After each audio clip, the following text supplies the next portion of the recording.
Ամբողջականությունը իրար հետ բացարձակապես կապ ոչ մենք չունեն, այլև չեն կարող ունենալ։ Շատ պարզ պատճառով մի քանիսը բերեմ Ուկրաինայում ազգային խտրականություն չի եղել, մենք երկրորդը Ուկրաինայում ռուսական ջարդեր չեն եղել, Ուկրաինայում էթնիկական զտումներ ռուսների չեն եղել, Ուկրաինայում ցեղասպանություն ռուսների դեմ չի եղել, եւ նույնիսկ այն արևելյան Ուկրաինայի այն մասը, որը մի քանի ամիս այնուամենայնիվ մնաց այդ ռուսների տիրապետության ներքո, որից հետո վերականգնվեց ուկրաինական իշխանությունը, խոսքը վերաբերում է Կրամատովսկ եւ Սլավյանսկ քաղաքների, այդ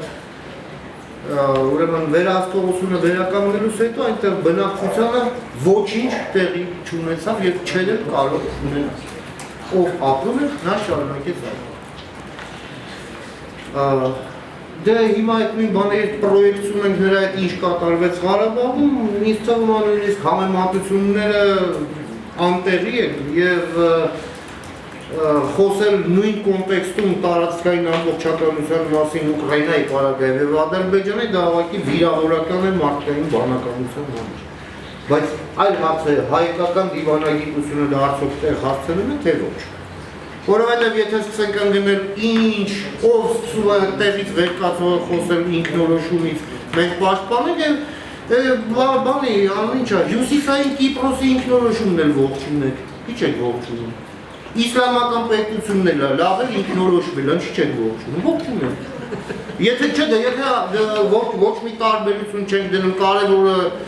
տեղից վեր կացող խոսի ինքնորոշման մասին եւ դառնում է մեր ընկերը, իսկ ով որ տարածքային ամբողջականությունից մեր թշնամին կամ Բաքվի ընկերը դա այդպես չի։ Ես էլ եմ ասում, սա ուղղակի ակտիվ դիվանագիտության անելիք,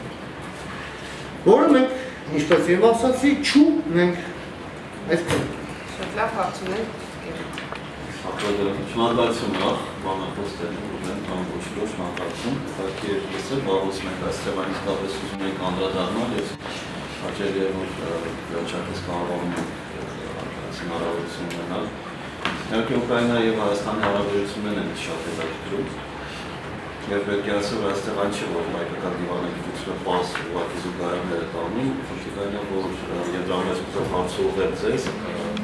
շատ հարցեր կապված է Վուհամի հետ, Վուհամի, եթե հիշում եք եւ Ուկրաինան շատ ոչ դիտորոշումներ այդ հարցում, իհարկեչով Հայաստանը Կոսովոյի կամ Հարավային հանրապետությունը ճանաչում է եւ խնդիր է տեսնում այդ չճանաչելու մեջ, խնդիր չի տեսնում։ Դա համար ես կուզեի հասկանալ ինչ վիճակում է այսօր Վուհամը, արդյոք դեռ կա, արդյոք կան մարդիկ, ովքեր ուզում են այն վերակենդանացնել եւ դուք խոսեցիք զենքի վաճառքի մասին, ես ուզում եմ հարց տալ, բայց երևի այդ հարցը չտամ, որտեղ դուք արդեն ճիշտ է շատ պատասխանեցիք։ Արդյոք կա փոփոխություն Հայաստանի հանդեպ պոլիսիների առումով, փոխվում է ինչ-որ բան Հայաստանի հետ հարաբերություններում եւ դեպի որ ուղղությամբ։ Բնականաբար, միգուցե հաշվի առնելով այն, որ Հայաստանը եւս կարող է ստորագրել այդ համաձայնագիրը, միգուցե այն, որ Ռուսաստանի հետ կապված Ուկրաինայի մանևրելու հնարավորությունը մի փոքր աճում է, փոխվում են ինչ-որ բաներ տնտեսության մեջ եւ սա կարող է նպաստել, որպեսզի Ուկրաինան վերանայի իր հարաբերությունները եւ եթե այո ինչ ուղղությամբ եւ արդյոք ազդակներ տեսել եք հայկական կողմից Ուկրաինայի հարաբերությունները ֆինանսելու մասով, թե որևէ բան չի փոխվել եւ մնացել է իր հարցը։ Եվ երրորդ հարցը որ վերաբերում է Մինսկի համաձայնագրերին, արդյոք այդ հարցում կան առաջխաղացումներ, ինչ ազդակներ եք ստանում դուք Ռուսաստանից։ Շնորհակալություն։ Վուհամի մասին։ Ուրեմն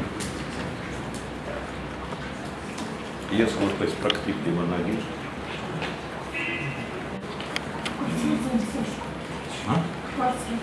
դե չունեմ այդպիսի ձայն ինչպես հարկավոր է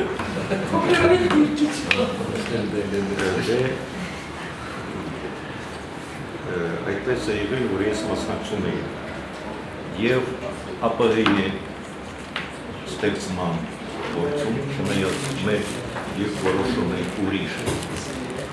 Մենք չենք ստորագրել փաստաթղթերը ԱՊՀ-ի ստեղծման վերաբերյալ։ Մենք մասնակցում ենք եւ իհարկե ուզում ենք ապացուցել, որ մենք կանգնած պետություններ մենք ունենք մեր տեսակետներ, ինչպես պետք է զարգանանք, ինչպես ենք մենք տեսնում մեր տեղը ամբողջ այս քաղաքականության համաշխարհային եվրոպական քաղաքականության մեջ։ Եվ հիշում եմ, որ մի ժամանակ դա երևի 94 թվականին մշակվում էր, այսպես ասած, առաջին ինտեգրացիոն ծրագիրը, որտեղ այդպիսի կետեր են եղել։ Ունենալ ընդհանուր անձնագիր, ունենալ ընդհանուր տնտեսական ծրագիրը, զարգացման ծրագիրը, ունենալ ընդհանուր լեզու փոխհարաբերությունների համար։ Եվ այսինքն մենք տեսնում ենք, որ հատուկ ձգտում կա վեր ստեղծել սովետական միություն։ Ես որպես մասնակից, իհարկե դաշնակիցներ էին փնտրում։ Ես ստացվում էր այդպես, իմ դաշնակիցներ էին եղել Ուզբեկստանի ներկայացուցիչ, Ադրբեջանի ներկայացուցիչ, Վրաստանի ներկայացուցիչ։ Հայերը աշխատում են ավելի հեռու, իրենք տեսնեն, ոնց պետք է զարգանալ այդ ամբողջը։ Եվ այսպեսով ինքնաբերաբար ստեղծել է նախկին սովետական հանրապետությունների մի կողմ, որոնք ունեն ուրիշ մոտեցում նման հարցերի վերաբերյալ ինտեգրացիոն այսպես կոչված։ Իսկ մենք գիտենք ինչ է շնորհում Ռուսաստանի ինտեգրացիոն կամպանը։ Իրենք ուրիշ մոտեցում ունեն, քան ասենք Ռուսաստանը։ Եվ երևի դրա հետ զուգահեռ Վամի հետ, ուրեմն ստեղծման հետ ես չի մասնակցում, բայց այսպես ինտեսակետը երևի այդպիսին է, որ այսպես ինքնաբերաբար ստացվել է, որ մի խումբ է եղել մի խումբ, որը ուզում է հակադրվել ռուսական մոտեցումների։ Իհարկե